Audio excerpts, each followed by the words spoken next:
Hello. Il fait beau, on va faire une vidéo. À toutes.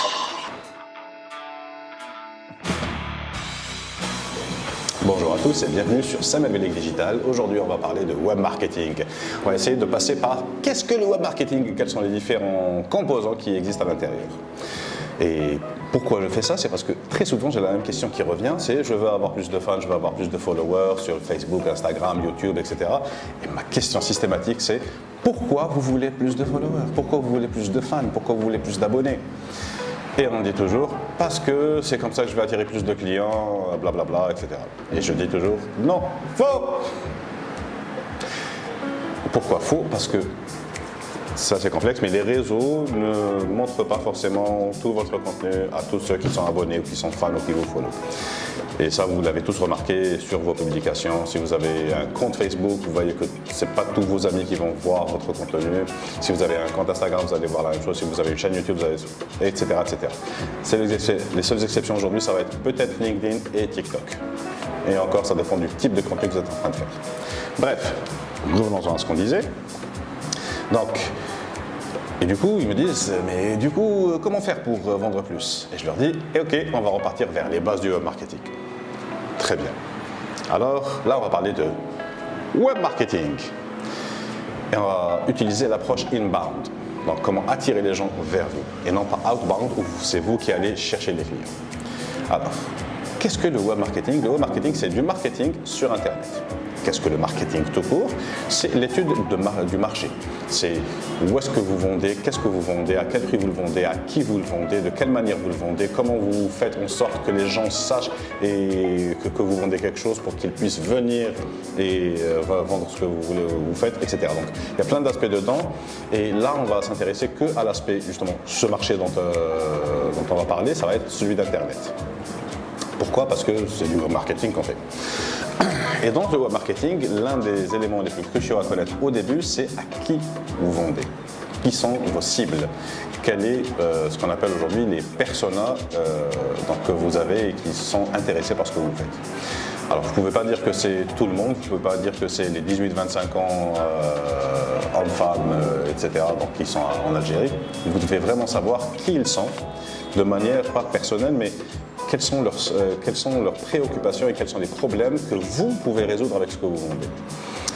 Qu'est-ce qu'ils attendent des produits qui sont similaires à ce que vous vendez. Quelles sont les problématiques qu'ils rencontrent dans leur quotidien qui font que vous pouvez justement résoudre. Quelles sont les étapes aussi par lesquelles ils passent avant d'arriver justement à la décision d'achat, ce qu'on appelle le parcours d'acheteur. Comment ils font pour découvrir qu'ils ont ce besoin, comment est-ce qu'ils se posent des questions par rapport à ce type de produit ou service et comment ils prennent leurs décisions. Tout ça c'est important pour pouvoir se positionner justement dans ces différentes étapes par rapport à chacune de ces personnes. Et comment on fait ça? C'est grâce à number 2, marketing de contenu. Le marketing de contenu, c'est comment créer du contenu pour s'adresser à vos cibles, chacune de ces cibles de manière séparée, dans chacune de ces étapes du parcours d'achat et de manière contextuelle dans chaque réseau ou endroit sur Internet sur lequel vous allez communiquer vers eux. Donc vous n'allez pas communiquer de la même manière à quelqu'un qui parle en arabe, à quelqu'un qui parle en français, à quelqu'un qui parle en anglais. Déjà ça c'est la langue elle-même qui va changer. Vous n'allez pas parler de la même manière à un jeune zoomer comparé à un vieux boomer. Donc en fait, il faut vous adresser à chaque cible d'une manière différente, mais aussi de manière contextuelle là où vous êtes en train de communiquer. Vous ne consommez pas le même type de contenu quand vous êtes sur Facebook, Instagram, Twitter, YouTube, LinkedIn, etc. Il est important du coup de s'adapter à l'endroit dans lequel vous êtes en train de communiquer. Là par exemple, je communique sur YouTube, je vous fais de la vidéo et je m'adresse à une cible en particulier qui est celle qui s'intéresse au web marketing et vous voulez de l'information, je suis en train de résoudre ce problème que vous avez en vous donnant ce type d'information et j'adapte mon contenu justement de cette manière. Mais surtout, vous avez besoin d'apporter une réelle valeur ajoutée dans le contenu que vous êtes en train d'utiliser pour vous adresser à vos cibles. Il faudrait que, avant de publier quoi que ce soit, vous demandez toujours qu'est-ce que ce contenu est en train d'apporter à cette cible. Donc, est-ce que je suis en train de les divertir? Est-ce que je suis en train de les informer? Est-ce que je suis en train de faire les deux? Ou alors, est-ce que je suis en train juste de faire de la réclame? Et regardez, ça c'est le plus beau Dark Vador du monde. Ouh, non. Ça, C'est pas super intéressant. Ce que je suis en train de faire en ce moment, la valeur ajoutée, c'est clair. Je suis en train de vous donner de l'information. Donc, j'essaie aussi d'être un peu divertissant. C'est pas vraiment le premier but de ce type de communication. Mais voilà, j'essaie de vous justement apporter de l'information et que vous sortiez de cette vidéo avec plus de compétences et que vous puissiez justement exécuter derrière des stratégies au marketing. Donc, voilà la valeur ajoutée que je fais grâce à ce type de contenu. Et finalement, vous avez aussi besoin de créer énormément de contenu. Pourquoi? Parce que vous avez besoin de vous adresser à chacune de vos cibles, dans chacune des étapes de leur parcours d'achat et de manière contextuelle dans chacun des réseaux sur lesquels vous allez communiquer vers eux. Et oui, ça fait beaucoup. Et du coup, vous avez besoin de faire des stratégies pour vous aider justement à produire ce contenu de manière simple et efficace qui va faire en sorte que vous allez publier beaucoup de manière contextuelle envers toutes vos cibles. 3. Votre présence sur Internet. Ensuite, l'autre question c'est où est-ce que je vais communiquer? Donc, moi je commence toujours premièrement par le site web. Vous avez besoin d'avoir un site web. Même si vous faites un blog gratuit, faites-le. Parce que là, c'est très important par rapport au référencement naturel, qui est le deuxième point qu'on va aborder.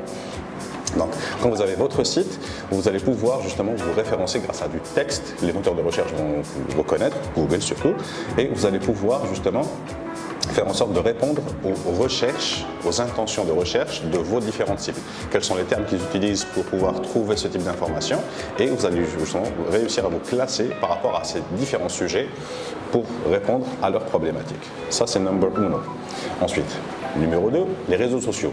Tous les réseaux sociaux. Vous n'avez pas besoin de faire le même effort sur chacun de ces réseaux sociaux, mais vous avez besoin de vous concentrer sur là où ça fonctionne le mieux pour vous et avoir un minimum d'efforts sur les autres au cas où un réseau se casse la gueule et qu'un autre devienne super populaire, au moins vous êtes déjà présent en avant. Donc 80% de vos efforts sur 20% des réseaux qui fonctionnent très très bien, 20% de vos efforts sur 80% des réseaux qui risqueraient demain de devenir super importants. Par exemple TikTok. Par exemple là en ce moment, je suis en train de travailler sur ma stratégie pour Clubhouse.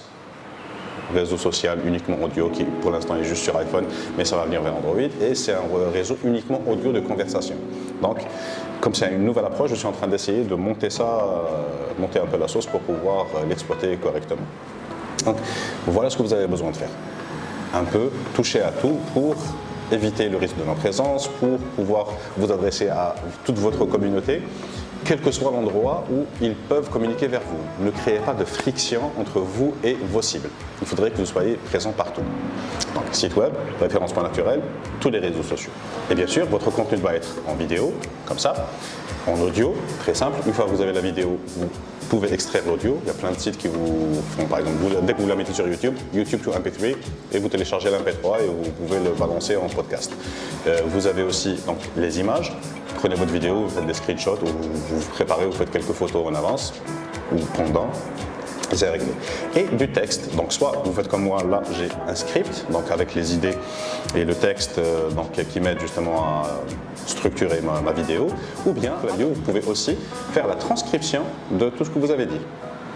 Et ça vous fait du texte que vous pouvez publier sur votre blog, que vous pouvez publier sur LinkedIn, que vous pouvez publier sur plein de plateformes qui permettent justement de gérer l'audio. 4. La publicité. Maintenant, on va parler de publicité, comment vous allez booster votre présence et la distribuer d'une manière plus efficace. Une fois que vous avez votre contenu, que vous êtes présent un peu partout, vous avez commencé à publier, vous voyez que certains types de contenus fonctionnent mieux que d'autres. Donc, vous allez prendre ces types de contenus et les analyser pour comprendre pourquoi ce type de contenu fonctionne mieux que les autres. Et c'est ce type de contenu que vous voulez sponsoriser. Donc, si c'est de la publicité sur les moteurs de recherche, vous pouvez justement prendre les titres et les mettre en publicité texte sur Google. Vous pouvez prendre des bannières et les mettre sur des sites web. Vous pouvez faire des vidéos plus courtes pour la publicité, je vous conseille moins de 30 secondes, et les mettre en publicité sur YouTube. Vous pouvez adapter la même stratégie sur les réseaux sociaux. Quel type de contenu a le mieux marché? C'est lui que je vais sponsoriser. Et justement, analyser quel est le contenu qui fonctionne le mieux pour en faire plus de ce type et comment améliorer votre contenu au fur et à mesure. La même chose sur les publicités, pour justement améliorer vos publicités avec ce type de contenu et améliorer et raffiner surtout vos ciblages et raffiner vos personas. Vous allez justement déduire de plus en plus de personas ou raffiner de plus en plus les quelques personas que vous avez établis. 5. Analyse et reporting. Donc là, vous avez besoin au bout d'un moment d'avoir une vue globale sur tout ce que vous êtes en train de faire.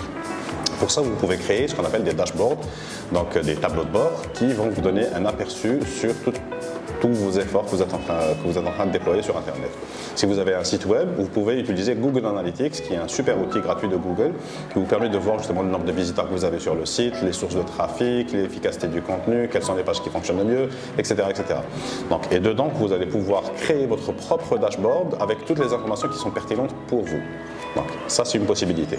Moi, personnellement, j'utilise ça et j'utilise aussi Google Data Studio. C'est un outil de reporting de Google où vous pouvez connecter tous les outils Google à l'intérieur. Mais aussi, vous pouvez, avec des connecteurs tierces, qui sont payants malheureusement, mais vous pouvez les utiliser pour justement connecter les réseaux sociaux dessus et voir l'efficacité des campagnes publicitaires, l'efficacité des différents contenus que vous faites, et ainsi de suite. Donc ça, c'est très pratique pour pouvoir le faire. Mais si vous voulez aussi le faire à l'ancienne, vous pouvez aussi le faire avec un petit fichier Excel. Donc il y a plein d'outils gratuits que vous pouvez connecter à Excel et qui vont justement extraire ces données de tous les différents réseaux sociaux et le faire. Vous pouvez le faire aussi sur Google Sheet, l'équivalent Excel de Google, donc qui est complètement en ligne. Pareil, donc vous pouvez de chacun de ces réseaux extraire des données, les mettre sur Google Sheet et pouvoir justement sortir des tableaux et des graphes et tout ce que vous voulez pour pouvoir avoir votre tableau de bord. Donc ça aussi, je vais en faire une vidéo à un certain moment pour vous montrer comment faire ça. Maintenant, justement, tout ce qu'il vous reste à faire, c'est vous approfondir sur les différents aspects qu'on a abordés aujourd'hui et attaquer chacun de ces sujets en vous exerçant. Donc, ce que je vous conseille, si vous n'avez jamais fait ça, ou si vous avez juste une page Facebook, ou juste un compte Instagram, ou juste ces deux-là, de repartir justement sur les bases, d'analyser qui sont vos cibles, de revoir un peu selon votre expérience quel type de personnes vous avez en face de vous, de quelle manière ils réfléchissent, de quelle manière ils abordent les problèmes, quels sont les soucis qu'ils rencontrent, comment vous pouvez régler ça pour eux, etc. Vous pouvez revenir vers des clients que vous avez eus ou des clients que donc vous n'avez pas eu, donc des prospects et que vous n'avez pas pu convertir, et leur poser justement des questions et leur dire qu'est-ce qui a fait que ça n'a pas marché, ou alors qu'est-ce qui a fait que ça a marché. Et tout ça, ça serait très pratique si vous aviez un CRM justement, un Customer Relationship Management Software, donc un logiciel de gestion de relations clients, où vous allez justement, à chaque fois que vous avez une interaction avec un client, vous prenez une note pour justement avoir tout ça quelque part et pouvoir analyser de mieux en mieux justement ce que vous faites. Je vous recommande HubSpot, gratuit, à vie, et ça fonctionne très très bien, il y a tous les outils nécessaires dedans. Une fois que vous avez ça, vous allez créer votre site web, créer les comptes sur les différents réseaux sociaux, commencer à voir comment ils fonctionnent, commencer à voir quel type de contenu les gens similaires à vous sont en train de faire et qu'est-ce que vous pourriez faire de mieux ou différemment. Et à partir de là, justement, vous allez commencer à publier, voir les résultats, et ce n'est qu'avec l'exercice que vous allez avoir de l'expérience, et c'est cette expérience qui va vous aider à vous améliorer. Ne voyez pas les choses en court terme, mais voyez plutôt à long terme quand vous allez pouvoir agrandir votre présence, votre marque, votre notoriété pour pouvoir réussir, Inch'Allah. Voilà. Donc, si vous avez des questions entre-temps, donc n'hésitez pas à revenir vers moi, laissez-moi des commentaires, abonnez-vous, sonnez la cloche, et vous pouvez me contacter sur n'importe quel réseau, je réponds, je suis là toujours pour répondre à vos questions si vous bloquez sur quelque chose. Et je vais bien sûr faire d'autres vidéos qui vont aborder chacun de ces sujets de manière un peu plus approfondie. Merci et à très bientôt. Ciao!